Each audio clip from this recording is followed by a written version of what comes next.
Hello, everyone, and welcome to another episode of the Deadhead Cannabis Show. I'm Larry Mishkin of Mishkin Law in Chicago.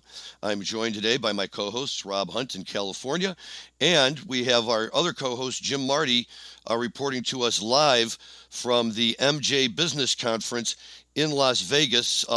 Let's jump over to Jim really fast. Jim, how are you doing, and how are things in Las Vegas? Very good. This conference just gets bigger every year. The booths get more sophisticated and bigger, and they seem like permanent institutions in the hall here because there's just huge lights and large screen videos, just everything you can imagine. I'll talk more about it later, and we also have a guest, a local journalist. She's a cannabis historian who we work with writing pods together, and her name is Stephanie Till. Excellent. Well, we will look forward to speaking with her soon as well.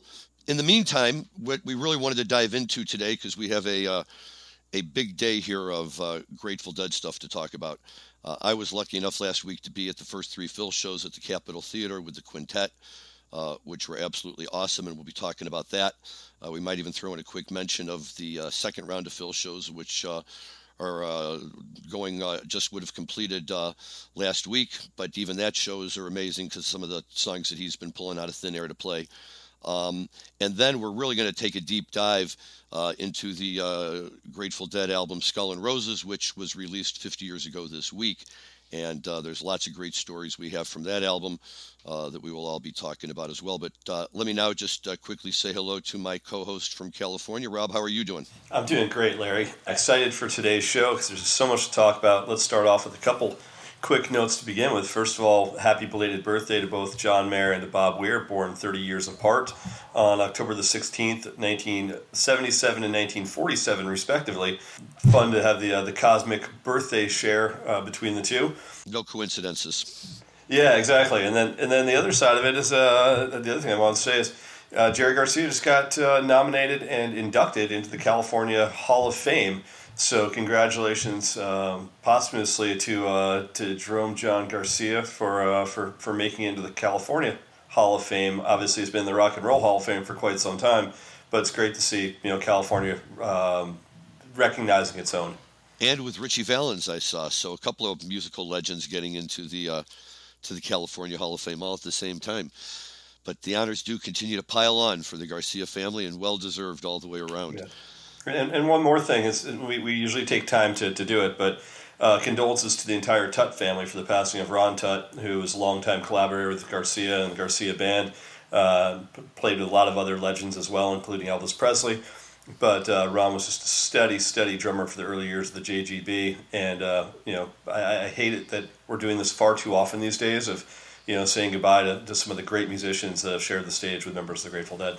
Agreed, and he also was, I think, a key component of the Legion of Mary, which was more or less an offshoot of JGB, whatever Jerry felt like calling it on any given day, apparently.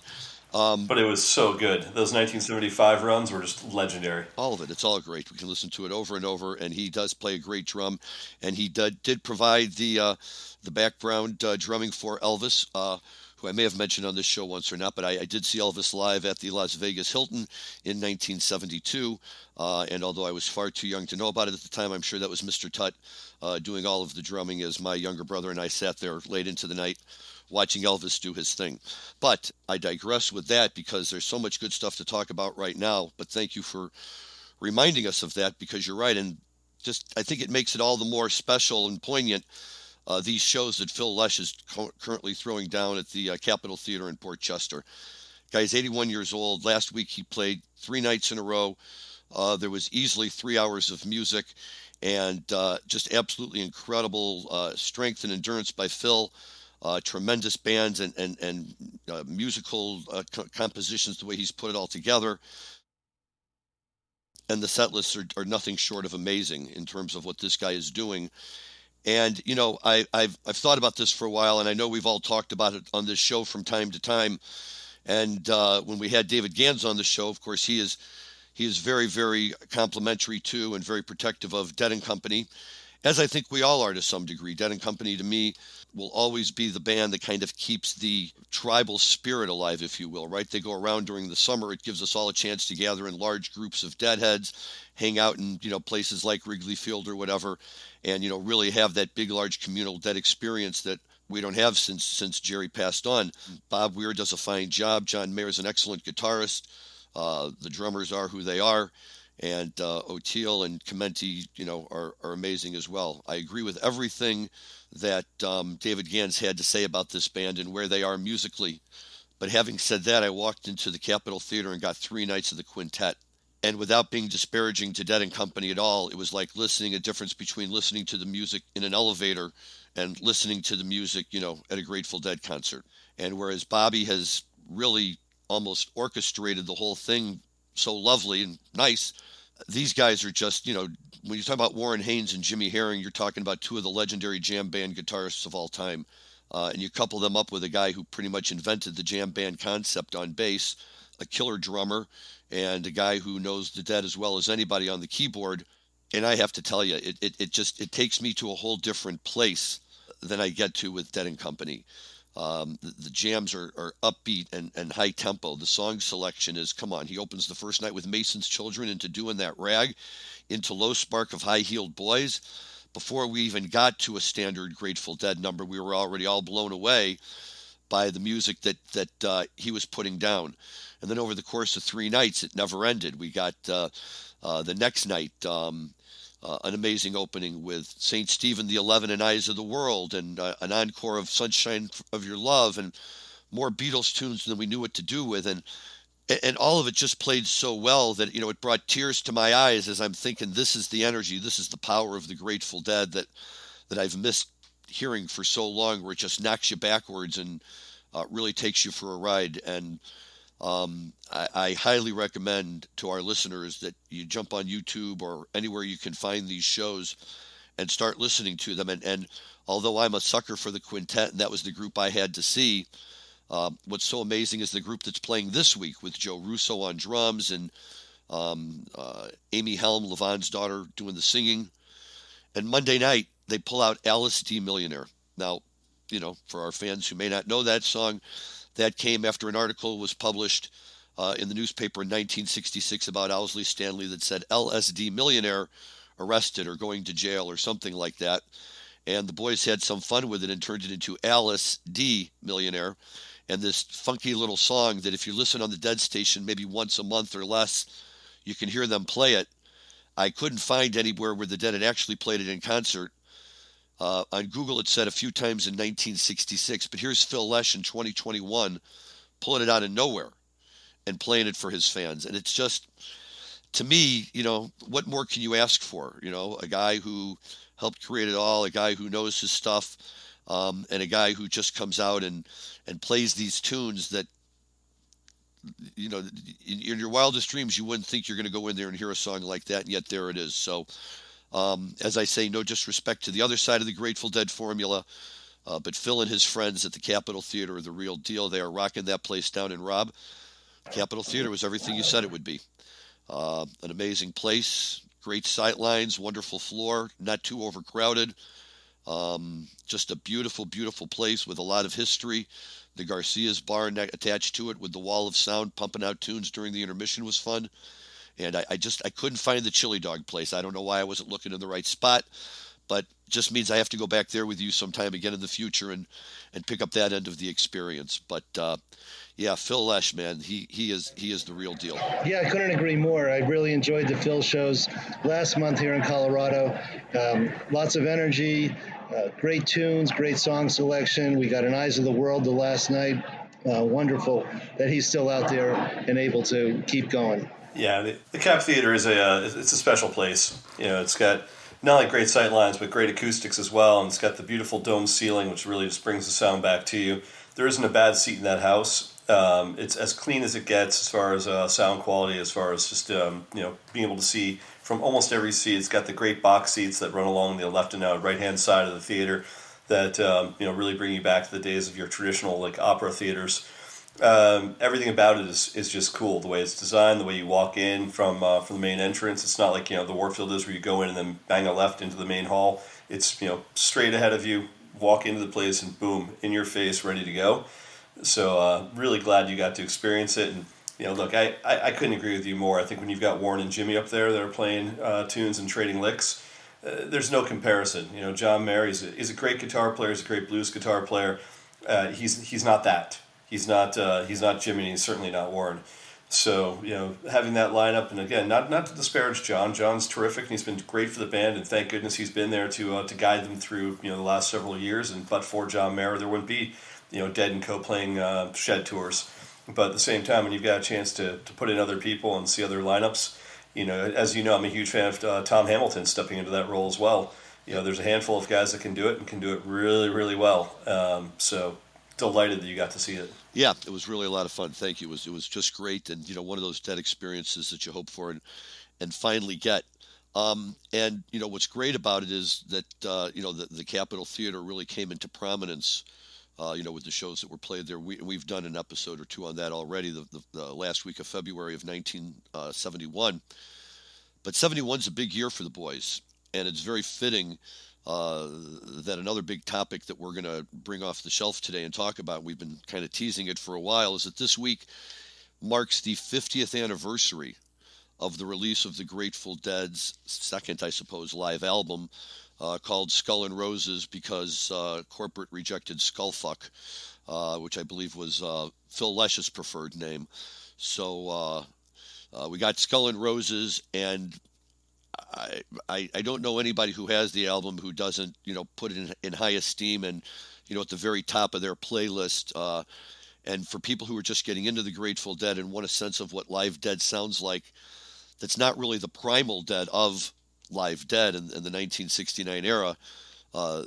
This album has it all, and I know, Rob, you have some thoughts on that in terms of kind of what it stands for as the Dead transition away from acid rock and into more Americana type of music. Yeah, I mean, part of the reason I love this album, and it is such a seminal album for the band, is it marks kind of the transition away from the psychedelic part of the Grateful Dead and showing that they've got chops in the other side of traditional Americana, as you said. 71, as we know, was a year that they released just so many of the songs that became just staples of their canon. And a lot of those were, released at the Capitol Theater earlier in 71, as we discussed, several shows back when they did the legendary run of 6 nights at the Capitol Theater. And this was really the first chance in a live recording setting that they got to showcase a lot of those songs to their audience. And then they interspersed it with some of the great covers. If you think about who they covered on this album, it was such a huge cross section of American music. Everyone from Chuck Berry to Chris Christopherson to John Phillips, the Mamas and the Papas. It's the first time I think they put out "Me and My Uncle" as a song. You had Merle Haggard from Mama Tried. It was just Buddy Holly, Not Fade Away. They covered the canon of every single style of music you can think of that was happening either at that time or in the 15 or 20 years beforehand, and meshed it into a very cohesive single piece of work that interspersed a lot of their new tunes in there as well. So just really, really exciting way to gain a new audience. And in doing so, Larry, I think you pointed out that this is the album they actually put a note inside to all their fans saying, if you guys are out there, get in touch. So I know I've looked at the exact wording of it, but I can't remember off the top of my head. Dead Freaks, I believe it is. Dead Freaks Unite. Yeah, Dead Freaks Unite. Who are you? Where are you? How are you? Send us your name and address, and we'll keep you informed. Deadhead's P.O. Box 1065, San Rafael. So it was a really great way for them to reach out to the fans, and that was really what kicked it off. That was we're moving out of San Francisco, we're going nationwide, and we want you with us. What do you think about that, Jim? That album was an absolute staple in our circle throughout the 70s, and the great artwork on the cover. Going back to what Larry alluded to, I have a quick story of that album. Supposedly it was going to be called Skullfuck, but what the backstory on that is they did this double live album to help fulfill their contract with Warner Brothers. And about 20 or 30 of the Deadhead and their family and their roadies all piled into Warner Brothers offices in Los Angeles, and dead serious looked at him and they said, "What's the name of the album?" They go, "Skullfuck." And all 30 of them nodded their heads. Yep, that's what the name of the album's going to be. So they did it to pull the leg of the Warner Brothers executives, as you alluded to. It's funny, but yeah. Well, yeah, you read some of Phil's stories about it, and he sounded pretty serious. But at the end of the day, they did go with Skull and Roses. And Jim, you're right to point out the artwork on there, the Alton Kelly, and No, yeah, no, they went with nothing. They went with zero title on the and the sort of the audience and the fans started calling it Skull and Roses, but anyone in the band they'll still refer to it to this day as Skullfuck. I no, mean, to that's a them, good point. that's always been the title of the album. Right, the only thing it says on there is Grateful Dead. That is correct. That is absolutely correct. Good point. But yeah, it is just such a great album to listen to, and it does have this artwork of Kelly and Mouse on there that's just amazing. The artwork that we all became so familiar with over the years, and here it is, and in all of its glory, and really becomes a part of the whole Dead folklore at this point, and it's an image that remains as vibrant today, 50 years later, as it was then. Yeah, I think there's a handful of tunes I'd love to feature from that, but I think our producer Dan Humison has a little bit of the Johnny B. Good queued up from there, which I believe came from early April 1971. So Dan, maybe play us a clip of that just to feature some of Garcia's chops on a Chuck Berry tune.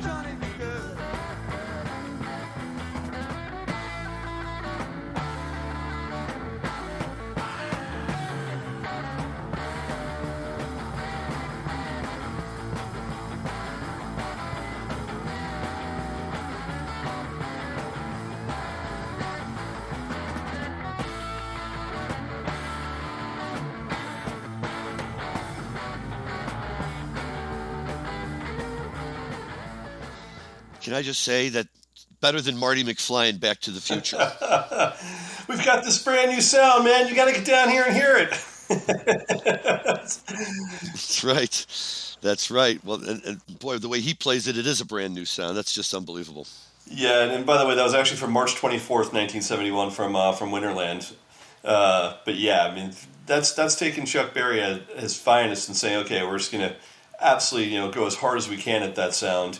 And that was the full band with obviously Bobby screaming in the middle and Bobby singing lead vocals on that.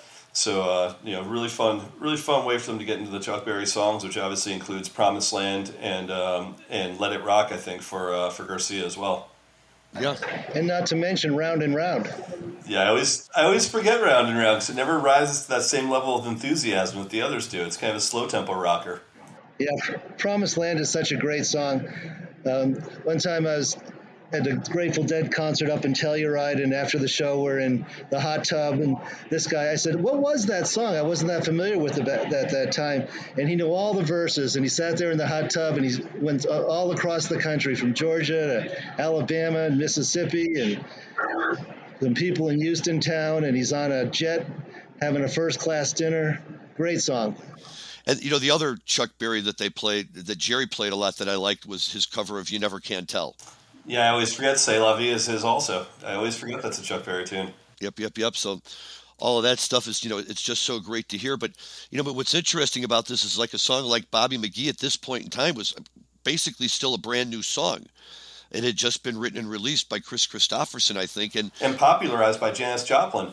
right. She had released a version of it as well. I read a story about how she and Bob Weir sat on the Canadian Express and tried to work out a presentation for her or something with it. But either way, yes, that was definitely a tune that Janis popularized a lot. And Chris Christopherson was on that Canada train too. Oh, was he? I didn't realize he was also on the train. Okay, so they had the whole team. Yeah, so that's how it came about. A lot of people thought that was a Janis Joplin song, but as we all know, it's a Chris Christopherson song. And it's funny because depending on who sings it, it's sung from the point of view of a woman or of a man. So it's hard to say. Like, in one way, Bobby's a woman, in one way, Bobby's a guy. Right. No, it's, well, you have one of those names and it works either way. Not quite the same as when you've got Angel from Montgomery. John Prine. John Prine, who wrote a tune and sang it entirely from a woman's perspective, which always just, I find to be an amazing piece of music. But yeah, that's what I've always liked about this tune is, it can go either way. Anybody can sing it and you're just fine doing it. And it is such a wonderful tune to hear. I really, really enjoy it a lot. Yeah, I do too. And it should be noted also that right when this album came out, it came out on October the 24th, 1971, was, just 5 days after the Dead released another 6 brand new songs. So if you think about, what they did, going into sort of the release of this, they released just a handful of new stuff, including The first Comes a Time, the first Saturday Night, the first Ramble on Rose, the first Jack Straw, the first Mexicali, and the first Tennessee Jed, 5 days before this was put out. And that obviously, with these new songs from February of 71 and then all the new songs from October 71, that really led us into what, we know as Europe 72 and everything that was played in the Europe 72 shows and kind of where the Grateful Dead were moving. And that was, sort of the precursor to American Beauty, to Working Man's Dead, and in many ways to Wake of the Flood. Yeah, there's no doubt about it. And the other thing that I really like about this, say that, cautiously, is it's the 5-man band, right? We don't have, Mickey's not in this part. It really is a very unique sound, I think, when they play with just that one band. One drummer. I really enjoy that sound. Although Mickey, Larry, that's why I chose that part of Johnny Be Good, because if you listen to it, the drums are crashing during that sequence, and that's all Bill. That's all Billy. Yep, and the other good part of the album is the drum solo he plays into the other one, which back in college days when we just had it on vinyl, the other one took up a whole side of one of the vinyl albums, and so that was always wonderful and great to listen to as well. Yeah, well, a lot of people say there really was no need for a second drummer. They said, why? They like you. Who knows? But it became part of the lore. Now, the interesting thing, and you can check with your son, is that Billy wasn't able to go to Red Rocks. He got sick, so they had to bring in Jay Lane. Great choice. He's right. Great choice to fill his shoes. I've been seeing Jay Lane since the summer of 1993 when he used to play with Charlie Hunter Quartet or Charlie Hunter Trio. It was Dave Ellis, who was the sax player, Jay Lane on drums, and Charlie Hunter on guitar and bass simultaneously. But Jay's amazing. He drummed for Further, I believe, didn't he? And Rat Dog. Dog. Yep.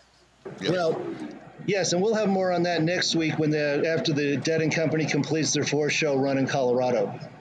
Excellent. Very good. Something to look forward to, but it just demonstrates, I think, the flexibility of the Grateful Dead family, right? And, oops, our drummer gets sick, no problem. We got a guy out here who, is almost as qualified as the drummer himself to step in and take over. Do you know what the funniest part is, Larry? Is my first reaction is they should have called Russo, and then I remembered Russo's already playing with Bill and Friends at the same time. It's like, all right, who are you going to call? There's a handful of guys that are out there you can grab, but the two natural choices are obviously Jay Lane and Joe Russo. Right. Although I will also say just one more time how much I love John Molo and how steady he is, back there when he's playing for the quintet. And and he's a funny guy. He gets up and he takes bows and, all sorts of stuff. And when they're really getting to the soft part of the song, he'll be shushing the crowd. I really do enjoy John Molo. But yeah, watching Joe Russo on the tape when they were playing Alice D. Millionaire, I'm like, this guy, he was born to be a Grateful Dead drummer. There's no doubt about it. No doubt about it. So that's all very good too. So yeah, if you don't have Skull and Roses, then you don't really have enough in your Grateful Dead collection, and it's one you need to have and spend a lot of time. And the 50th anniversary that they released is really, really nice because they slapped on a set from a performance they did at the Fillmore West in July of 71, and it's a lot of these same tunes, not all of them, but a lot of them, now being played live, and that's really wonderful. Yeah, so worth it. That's the all the July 2nd, 1971 from the Fillmore West. Yep. Definitely worth listening to that as well. Yep, absolutely. So that's what I think we got for you guys on the Grateful Dead. Great Phil shows. They're still going on. Don't miss out on them. We're going to hear all about Dead & Co. from Red Rocks next week. Jim will be filling us in on that. The other good thing about going to this show is it really kind of, revitalized me again. All of a sudden, there's music going on everywhere, and you got to be careful not to just want to try and reach out and grab it all. My son and his buddies are all getting ready to head out to Vegas for the Fish Halloween shows, and I'm thinking, damn, that would be good too. But I'm seeing them on Saturday night. Oh, really? Okay, wonderful. They just did those shows up in San Francisco that I was listening to that sounded really good. Where are you going to see them? In Chula Vista. So by the time this show airs, I'll see them 2 nights previous. So channeling myself from the future, I had fun.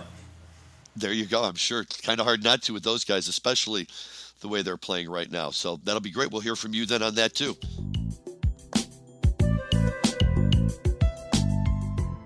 So let's turn our attention for a minute back to the MJ Biz show and our co-host Jim Marty, who's out there live with our producer Dan Humiston. And Jim, why don't you introduce your guest for us?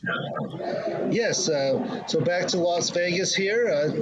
and very, very large MJ BizCon. 1,100 exhibitors, 30,000 people are here.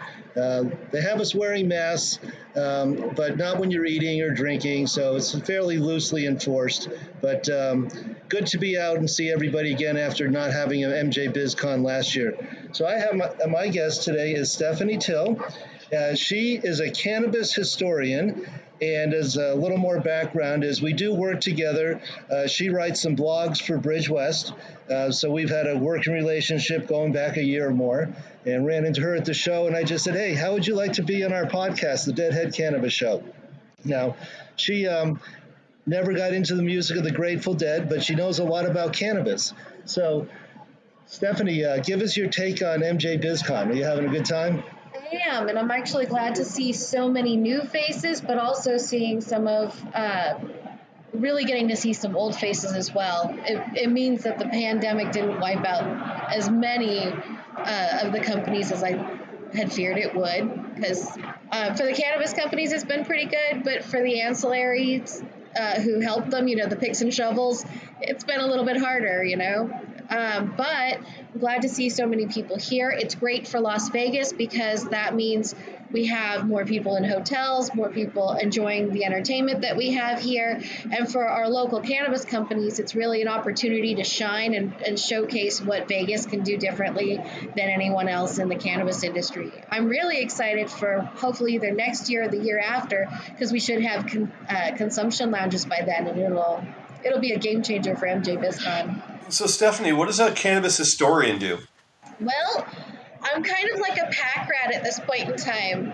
More traditional historians would say right now it's not a historical moment or it's not history, and I very much beg to differ because the cannabis industry is moving at light speed, and if you're not collecting things right now, which is what I'm doing, then you're going to be so far behind by the time you consider it history. I only am collecting anything between when it first became legalized in California in 1996 up until it becomes federally legal, because right now is the most interesting time for me. It's quasi-legal, so everybody's still taking risks, but yet you also have to pay taxes on it. So when you say collecting things, what have you been collecting? Magazines, ephemera like rolling papers, different business cards from people, basically anything that somebody can use to show that they existed in this space. And so I have all sorts of wild things. Yeah. I was going to say, can I contribute to all of my business cards? My wife would be so happy. I may have space for that. That's just one stack on my desk. Here's the next one. Oh my. Here's the third one. And that's just what's on my desk, not what's in my drawers. It's crazy how many thousands I've collected. Yeah, there we go, Larry. I don't even bother anymore. If you're not in my emails, I don't even bother to to try to contact you through business cards. Well, for me, especially with people's historic collections of business cards, because, some people hold on to them forever. I had one person who, I had 13 boxes that came from their home office, and not all business cards, but almost an entire ledger full of just business cards of people who have been in the industry here and some who are no longer in business. And it's things like that help me to be able to tell that story. And it's just great to be back here in Las Vegas. It's one of probably the only towns in America that can accommodate a 30,000 person conference. And there's two more just like it going down the hotel hallways, and other ballrooms are filled with a pool tournament. Jim, I just have one question for you. Can you get dinner reservations? I got 2 dinner reservations, but it wasn't that easy. And the issue is, like all of America is suffering right now from staffing shortages. So the lines are a little longer to check in your hotel. The lines are a little longer to get a table at lunch or dinner. But we had a wonderful dinner over at the new Circa. I'll give a shout out for 8 East, a wonderful Asian restaurant in Circa. And tonight we go back to Circa to the steakhouse. So, got some reservations, but it wasn't easy. It took a lot of phone calls, and I had to sign contracts in advance. Oh, God. Okay. I did. So, Stephanie, a couple more questions for you. It's a 3-part question. 1, did you live in Las Vegas from 1991 to 1995? No. Okay, so you missed all the Grateful Dead shows in Las Vegas, huh? Yeah, I was in Southern California and also in high school. High school's not an excuse. Get Rob started. There's no excuse with high school. She was telling me off air that her family was very strict about rock and roll music. Yeah, I didn't actually know that rock and roll music existed until I was 10 years old, and I wasn't allowed to listen to anything until I was 16. So I listened to country music entirely. So you're an Inland Empire girl. I am from Riverside County. That would make sense. If you said you're from San Diego or Orange County and you told me you never went to see the Grateful Dead when you were in high school, I'd question your sanity. I would too. That's true. Well, but look, you see them when you can see them, although they do occupy a very major role in the world of marijuana, I would say. They're kind of the soundtrack almost to the marijuana industry in some regards.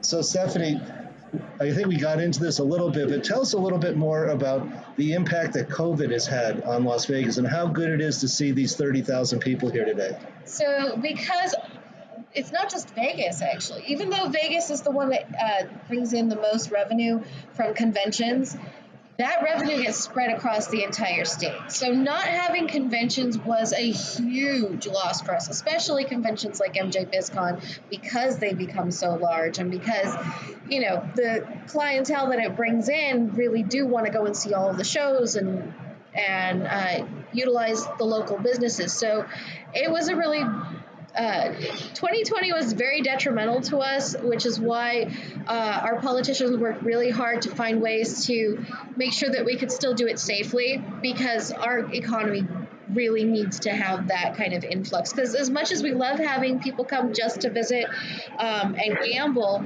the big money really is in conventions. Yes. And as a guy, accountant who likes numbers, there's only 3 million people that live in the entire state of Nevada. And they have 40 million visitors a year, maybe more than 40. I think it's, in a good year, it's 42. So, Stephanie, tell me a little bit about these consumption lounges. Where are they talking about putting them? In casinos, or will they have to be outside of the casinos? Because of the Casino Association, they actually will not allow them to be in casinos. That's also part of our state law. It just... Yeah, Can you see Sheldon Adelson and Steve Wynn supporting cannabis consumption lounges, Larry? Come on, man. Come on. Are you kidding me? The money to be made there? Yeah, there's the kind of money they could make. Why not? They have alcohol. What's the difference? And don't they all want stoned guys coming in and playing craps and all those games? Adelson sure didn't before he passed. I mean, he was one of the single biggest contributors to shutting down the Florida ballot initiative back in 2014. And Steve Wynn has certainly been a very vocal opponent to cannabis as well. So, with that in mind, I try to vote with my wallet, and if I'm a cannabis person, I never understand why cannabis professionals stay in the hotels that are owned by guys that are completely adverse to their own beliefs. It's literally just because they were here before us. I say stay at the MGM Grand properties. They've got 12 great properties in Vegas, and they're much more supportive of cannabis than those other guys are. And they host fish. Although I have to say, I found Las Vegas to be, when I was there in 2006 or 7 for Vegas, we went to a late night show at one of the other hotels that had like a basketball arena. And we sat in there and watched Phil and Friends with Trey. And literally every time anybody around us lit a joint, the cops were there. They came running up. Boom, people were getting I'm like, what's going on here? The first couple of years of MJ Biz were like that also. I remember getting thrown out of the Paris on a roof deck party with like 20 of us all got bounced out for smoking a joint. So it was pretty common until, I'd say in the last 2 or 3 years, they finally lightened up a little bit. But it used to be terrifying to be in the state of Nevada with any contraband. So it's nice to see it evolve. I'm staying at the Westgate, the former Hilton, where Elvis played over 800 shows. And they're very strict about marijuana. There's little marijuana leaves with lines drawn through them and a little saying underneath that no cannabis consumption, $500 fine. So the Westgate's being very strict about cannabis as well, even to this day. And Jim, we won't ask you to comment on whether or not that's a policy you're complying with. Well, what surprised me is that's even outside. They have cigarette smoking areas, and the little red marijuana leaf with the line drawn through it is right there at the cigarette smoking part outside. That can't be Elvis would never approve. It's not the Las Vegas way. Thank goodness for edibles and vapes and everything else that hides what you're doing. So pretty easy in Nevada to get away with cannabis consumption. It's probably just best not to consume flower. Well, what I found was when I stayed in one of the hotels with a balcony. If you stay on a balcony, then you're home free. I was there last week, and I was walking back to the link, which is the where the big Ferris wheel is, and that whole alleyway, down by where the In-N-Out Burger is, was nothing but weed smoke. I mean, like to the point that like my wife is like, "Wow, should we be having our kids back here?" I'm like, "Of course we should. It's fine. They need to learn." But it was just like wall to wall cannabis smoke. And I can tell you there's a big cloud of marijuana smoke just outside of the convention center with 50, 100 people all consuming at once. Very good. Hey, Jim, is Matt Abel there this year? I haven't seen him. Okay, well, please give him a shout out if you see him. He's a former guest on the show as well.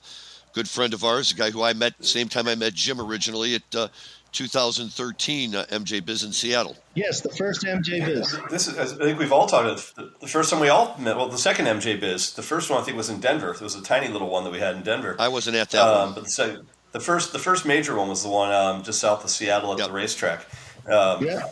But this is actually the first MJ Biz of all of them that I have not gone to since it started, and it's the first time I can think of where I'd say the majority of my friends in the industry are not going this year. I think there's far more people I know that are not there than that there are. I'm going to tell you, I'm very surprised because I thought the same thing. And the last 3 days, all I'm doing is getting texts from people, "Hey, I'm in Vegas. Are you here? When can we meet?" And I'm like, wow, I really underestimated that one. What's going on, in my opinion, and not my opinion, I'm my own eyes seeing it today, is major booths set up from companies that are very much ancillary, but also large industrial companies that have a lot of business that is not cannabis. So your light manufacturers, your extraction machine companies, your trimming machines, they all have these huge industrial booths in there. And like I said, they have a lot of business that is not cannabis, but now they're bringing in their booths from other trade shows here to the MJ BizCon to promote the cannabis wing of their business. That works too. Yeah, I can't even think of the last time I've been on that trade show floor. I think the last 6 or 7 years I've gone to Vegas. I've set up all my meetings in hotels. I've gone to all the dinners I've wanted to go to, but I have stayed away from that trade show floor like the plague. You have to. It's an exhausting experience. That remember in Seattle, it took about 3 minutes to walk across the trade floor. Now it's like a 3-day adventure. You could get lost in there. It is literally a half an hour walk from my hotel room to my booth. Oh, right, because you're connected. The convention center's connected to the hotel. Okay, very nice. Okay, well, Stephanie, thank you so much for joining us on our show today. We appreciate everything you have to say. Is there anywhere where our listeners can go to follow along with the collection you're pulling together? Do you have a web page or anything like that? I do have an Instagram for the project itself. It's called the Mira Project. So it's m.i.r.a_project on Insta. Okay. I wish I was a little bit more active, but honestly, most of the time I'm writing, so not a lot of pictures, and people kind of get bored of saying, "Oh, you're writing again." What's really funny is I found that smoking weed and listening to the Grateful Dead are really conducive to writing. That too. I'll take that. That too. Absolutely. Well, thank you for having me. Absolutely. Thank you. Okay, guys. Jim, I'm sure you've got lots more to do. Your night's probably just getting started. Yep, gonna head out and hit the town tonight. Maybe do a little gambling. Okay. But, yeah, these guys are hard to beat at the tables, I'll tell you that. I know, that's why I was teasing you. You got to relive the old memories, man. Head over to the Circus and hit the Slots of Fun. So, I'm not at Slots of Fun this time, but I was there after one of the Grateful Dead shows. That was such a great night. I was playing third base on a blackjack table, and I was clairvoyant. I busted that dealer so many times, the whole Slots of Fun was cheering for me. We were staying at the Golden Nugget, and we would hustle back for the midnight steak and egg all-you-could-eat dinner. It was awesome. Can't beat it post-show. Okay, guys, well, this was a great show. Thank you, Jim, for bringing us your guest and giving us a few minutes from MJ Biz. Yes, I'm going to sign out now because got some background noise here, so I'm going to say goodbye. Okay, very good. Thanks. Have a great night, and we will talk to you next week with that Dead & Co. update. Okay. Well, Rob, anything else you want to chat about? No, I think that pretty much covers it. I'm pretty excited to hear more of everyone's reviews. It's great that everyone's seeing some live music again, and hopefully a nice review of seeing Fish in Chula Vista. And love to hear more about the quintet. And at that point, I think Jim will have gone home and seen a little Dead & Co. In Colorado with their Fiddler's Green or Red Rocks. But it's nice that all three of us are out there, seeing some music and having a good time. Well, what's nice is that it's all out there period. Yeah, at the after the third night last week at the Cap, as we were kind of stumbling out onto the street. And just as an aside, one of the things I like about the Cap Theater is if you don't know it's there, you could drive right by it and miss it, right? There's no big, huge sign like at the Chicago Theater. And it's like a storefront because you go in and the theater's all in the back, right? I just kind of love that about that place. Where it's just so casual and so whatever. As I said, the front of that theater is what terrifies me every time I drive by because I always have visions of my mother picking me up right after Max Creek shows going, oh, God, she's here. So that's right. Always makes me remember every time I drive by that place, I get this flash of, oh, goodness, the show's over and time to go home. Well, here, I can tell you this. After the first night, we all walked back over to the train station right there, and we all got up on the platform, and there was one guy on the other platform. And he's like, no, the train to Grand Central's on this side. We're like, no, it's not. No, tonight they switched it for some reason. It's on this side. So all of a sudden there's an announcement. Tonight the train back to New York for Grand Central will be on the other. So you see like 30 deadheads like all rushing because there was a train coming and we were all scrambling to rush and get over to the other side. And so, good fun post-show at the old train station. But you got the full experience the opposite way because I'm so used to hitting Metro North to come back from the city after Dead shows. You took the Metro North to go to the city after Phil and Friends. We did. It was great. You come stumbling out of there. I mean, enough of the city was still open. There's like, wow, where do we want to go now? Not to mention, you can always have a cocktail or two on the train on the way back. And if you got enough of a good group on there, it's always makes for a pretty raucous time. So probably not as exciting going from Phil and Friends to the city as it was going from, call it Grand Central to Westchester with 500 deadheads on a train. Yeah. But, it's always a good party on the Metro North. Absolutely. We had a great time. It was a lot of fun. So, okay, man. Well, it's always a pleasure to talk, and I'll look forward to next week and more good stuff. Sounds great. Thank you, Larry. Thank you to our producer, Dan Humiston, and to Jim Marty and his guest this afternoon. And we'll see you next time on the Deadhead Canvas Show. This is Rob Hunt signing off from Linnea Holdings in Southern California. Thank you, Rob Hunt. This is Larry Mishkin from Chicago signing off as well. Before I go, let me just say to all of our listeners out there that if you listened a few months back, one of our guests on our show was a gentleman named Jimmy Young. Jimmy has a podcast called In the Weeds that addresses a number of different issues, cannabis related and otherwise. Jimmy is on procannabismedia.com, and Jimmy was kind enough to have all of us on his show.